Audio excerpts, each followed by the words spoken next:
Just a day after the Morganza Spillway was opened to save Baton Rouge and New Orleans from catastrophic floodwaters, the small oil refining town of KROTZ Springs, about 20 miles south of the Morganza Spillway, is under a mandatory evacuation. Yeah, it'll all go along. It on the list. Police and National Guard were urgently going door to door, making sure residents here were on their way out.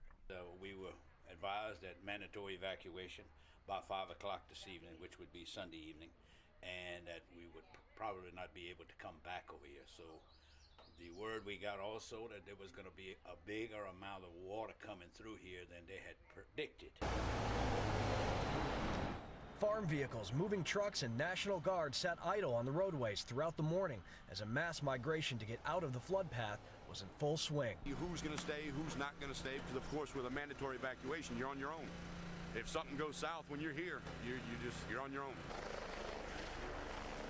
The Department of Wildlife and Fisheries flew over the Morganza Spillway throughout the morning, trying to figure out exactly where the floodwaters were and whether wildlife was fleeing the region for higher ground. Yeah, as a matter of fact, we have seen some hogs flee in the area and some rabbits, a few deer moving around. In an area known for its fish camps and drawling French dialect, about 25,000 people could be affected by the slow-moving floodwaters, some of them having no flood insurance.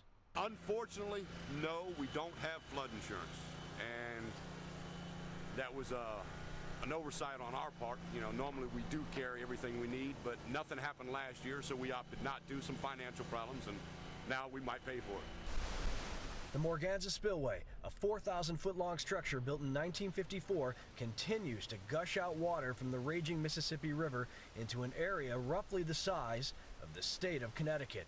And in the town of KROTZ Springs, the floodwaters will be here any moment. And it's slowly coming down. It's crossing some farmland very slowly at this time.